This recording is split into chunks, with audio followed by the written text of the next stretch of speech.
একদিন একটা রাক্ষস জঙ্গলের মধ্যে দিয়ে হেঁটে যাচ্ছিল।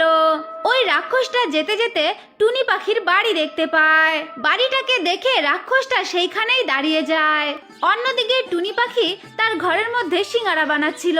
টুনি পাখি আপন মনে তার বাচ্চাদের জন্য সিঙ্গারা বানাচ্ছিল। টুনি পাখির সিঙ্গারার গন্ধ পুরো পাড়ায় ছেয়ে যায়। তখন ওই সিঙ্গারার গন্ধ ওই রাক্ষসের নাকেও যায়। আর রাক্ষসটা সিঙ্গারার গন্ধ পেয়ে বলতে থাকে, আরে বাহ, কি সুন্দর গন্ধ! মনে হচ্ছে টুনি পাখি নিশ্চয়ই সিঙ্গারা ভাজছে। আমাকে যেই করেই হোক টুনি পাখির সিঙ্গারাগুলোকে খেতেই হবে। কিন্তু আমি যদি এমন ভাবে যাই, টুনি তো আমাকে সিঙ্গারাগুলো দেবে না। এই জন্য আমি একটা পাখির রূপ নিয়ে নিই, তারপরে টুনির ঘরে গিয়ে সব সিঙ্গারাগুলো খেয়ে নেব।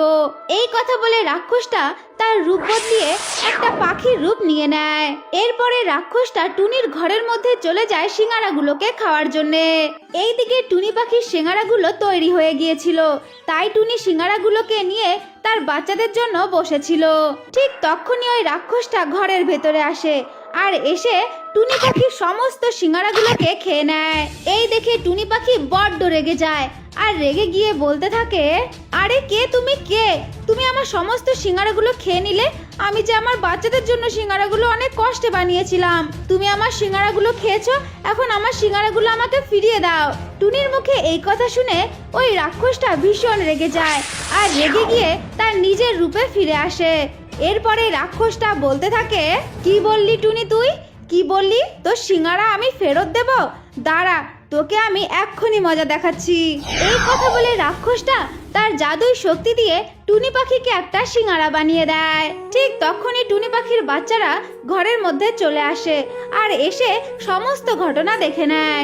এইসব দেখে টুনির বাচ্চারা বড্ড কান্নাকাটি করতে থাকে আর কান্নাকাটি করতে করতে বলে, রাক্ষস, তুমি আমার মাকে কেন সিঙ্গারা বানিয়েছো? আমার মাকে ঠিক করে দাও। আমরা কিভাবে থাকবো? আমরা যে অনেক ছোট। আমার মাকে ঠিক করে দাও, তুমি ঠিক করে দাও। বাচ্চা দুটো কাজে দেখে রাক্ষসের মনে অনেক মায়া হয়।